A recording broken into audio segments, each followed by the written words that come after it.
Right then, a quick extra video.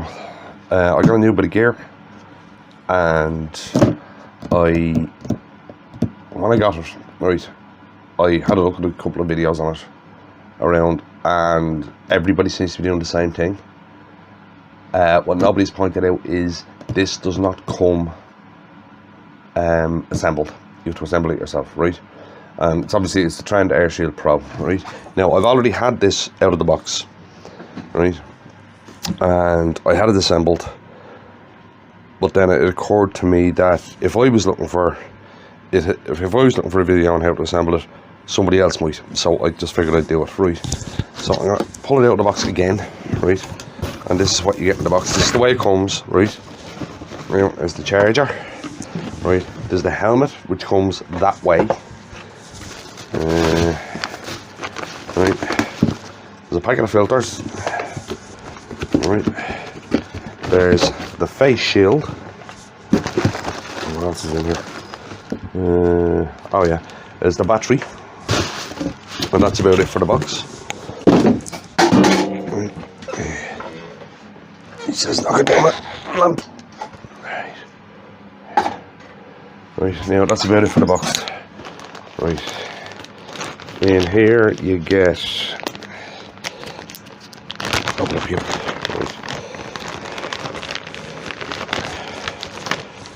Right.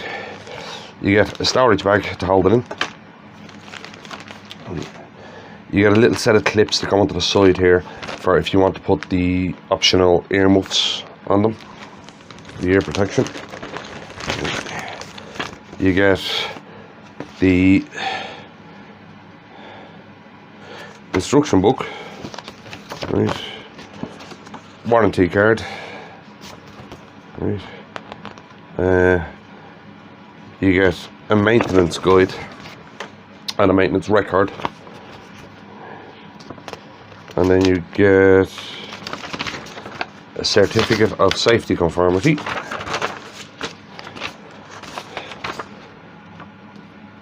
And I didn't actually read this the first time I opened it. Oh, it's a declaration of conformity. It's another health and safety thing. Right. So we get those out of the way. Right. Now then,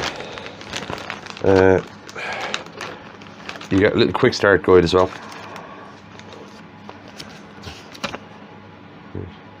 And there's an instructions inside for fitting a spare visor, and it's basically the same way, right? And I get the battery pack, which is now fully charged. As I said, I took this out and I was just about to start using it, and I said, right. Okay, the visor comes in two parts, which is the visor itself, and there's like a mold. It's a wire mold thing that keeps it in shape, and you get two air filters. Right, the air filters are dead easy. There's two buttons at the front of it. Anyway, turn around the camera. Two buttons at the front of it. Press them, lift it up. Right. Now this clicks off really easy. Right, so you can remove it. Get it out of the way for the moment. Stick it over there on the lathe. Right. Now the clips that are in these, right, they're almost like a bayonet clip, right? There's two spurs on the side and there's a spur on the bottom, right? The spur on the bottom goes into that hole and the two spurs on the side go there. So it's really easy. It's a simple case of push it down, line it up, push one side down, get it lined up, push the other side down, and you're in. It's really easy to fit this. One side, two side, and it's in. Right. Now, as I said, this clips off. It has like a push-in hinge thing here, and on that side, so it clips off really easy. It probably helps with cleaning, I would say.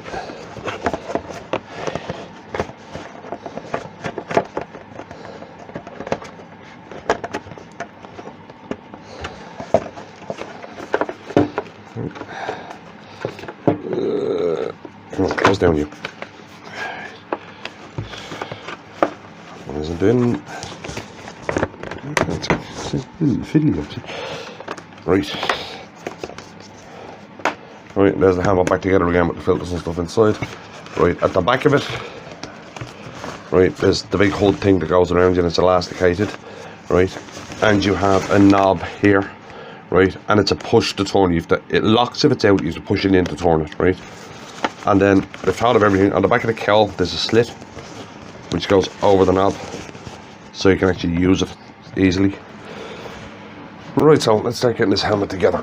Right, okay, you've got the helmet part, right? And then you've got this little stretcher thing. What did I call it? The excuse me, the visor stiffener wire. I call this, and you have your visor. Right, the visor has two sides, right? There's like right, there's this foam stuff on it, right? And it's almost like it has two sides.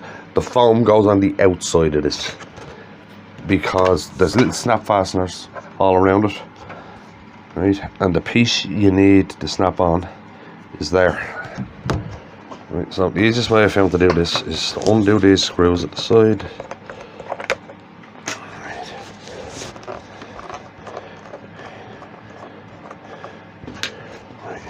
Right. Click it into the front, making sure it's the right way around.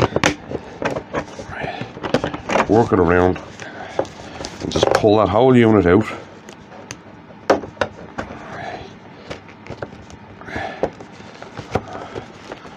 Line the hole up with the slot. Shove the plastic thing back through, the plastic screw back through. Screw that back on.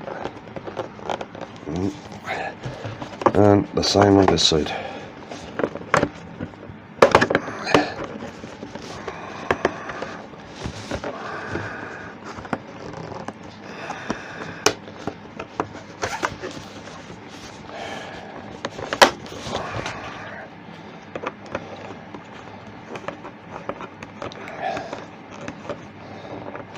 Right, and you got to put the stiffener in. Now there's two slits there, and there's like a T-piece just there.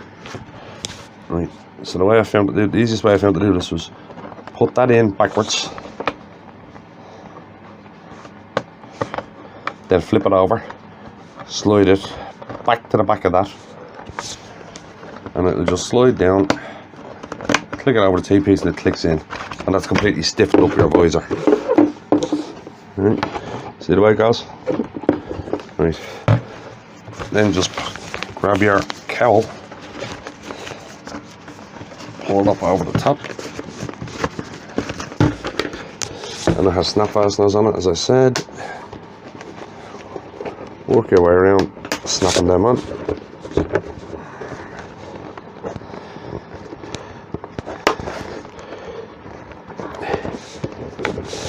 It's like a little lip there, you have to get it over in the corner.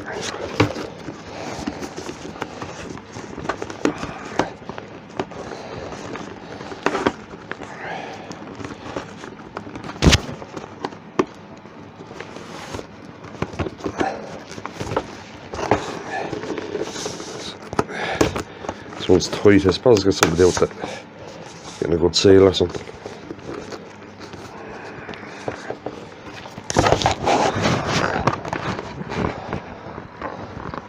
Get down, will you? You know something, I'm surprised nobody's done this one before. Because it's fiddly.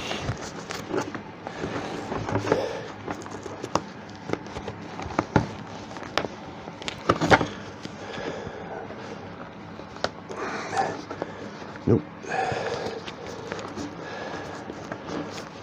Where is it? There it is. Right. We get this now.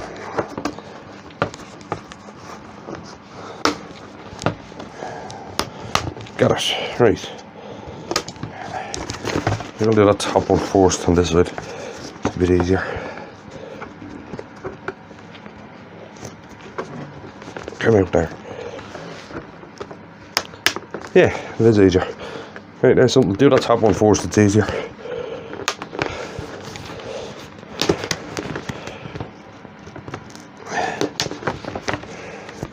Right, and there is the visor fitted. Right, now let's start the battery. Okay, so open the helmet, grab the battery, slide it in, close up the helmet. Right, now as I said, I actually took this out of the box and put it together day before yesterday. Right, and I left it charging overnight. As it said, it says to leave it charging 24 hours. It's quiet, right? Now, I actually went and bought a headset. Oops, sorry, not the mic off. Right, I actually went and bought a headset for inside this thing. Right, to try out. Now, can you do me a favour? I'm going to put the headset and the helmet on and turn it on. And then I'm going to also use the standard mic where it is. Right. Can you tell me which sound is better? Shall we say? Which sound is, can you hear me? I've tried it myself and I have an idea in my own head about which one is better. But I'd like everybody's opinion on it. Right, so I'm going to unplug. Right, I'm now on the headset. Get the standard mic out of the way. Right, now I'm going to put this thing on, turn it on, and give you a test. As I said, if you wouldn't mind, tell me which one is better, or if it is actually usable when I'm doing videos.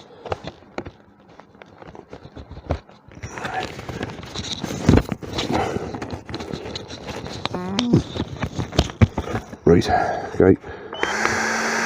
Okay, it's on.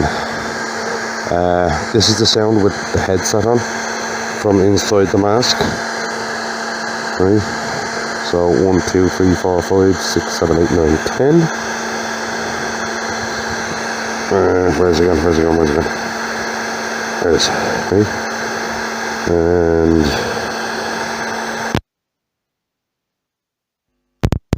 this is the sound from outside the mask with the mic normally where it is. Right, 1, 2, 3, 4, 5, 6, 7, 8, 9, 10. So, we're going to turn this off and take it off.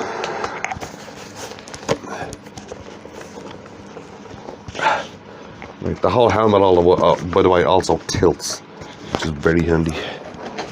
Right, now, as I said, if you wouldn't mind telling me which sound was better, it'd be great. So I know if I can use it on videos on it. So as I said, I only did that one because I couldn't find a video on how to assemble it at the start. I wasn't going to do a video on this, but when I couldn't find the video, I said I will. Right, so right then, I was just about to close off the video there, and I thought I better actually use this thing and tell you what I think of it. That and why I picked this over the other ones. Right, I'll go into why I picked this over the other ones first. Right, it's 2 and a bit pounds weight. It's not heavy, right? There's various versions of other ones, right? There's a few of them out there that have the helmet separate and you put the battery and the filter stuff on your belt. They're fantastic pieces of kit, but they're extremely pricey, right? You're talking maybe $1,000 or more to get the full setup. As I said, fantastic pieces of kit. Wish I could afford them, but can't because, as I said, they're extremely pricey. Right, in the price range of this, there's basically this type and there's the power cap type. Right, I tried the power cap type, right, and all the weight is at the front. The whole lot of the weight and then things is at the front, and it's very, it's front heavy. It'll give you a pain in the neck after a while. Whereas this, the weight is all spread out over the whole thing, and you don't really notice you're wearing it, to be honest. As I said, I just tried it out there. You can still see that state in my hands. Also, it's PPV. It's positive pressure ventilation. It's the same ventilation system that we used to have in the masks in the fire service. which means that the pressure inside the mask is slightly higher than the pressure outside, which means dust can't actually float in because it's constantly being pushed out. Very nice to wear. As I said, you don't even notice it, it's so light. For those who are in very hot climates, there's a lovely cold curtain of air that just runs down the front of this. It's really nice. The sound, after a couple of minutes you don't notice it. As I said, tried it out, found it very comfortable, didn't get an ounce of dust into it. Fantastic piece of kit altogether. I'm quite delighted with it. I would recommend the thing. As I said, with weight balance, price range, it's well worth it. Right, especially with my little incident with my lung a few months ago. Definitely well worth it. So if you enjoyed that, if you wouldn't mind, click and like on the video. And I'll see you in the next one, which will be a proper video of a project piece.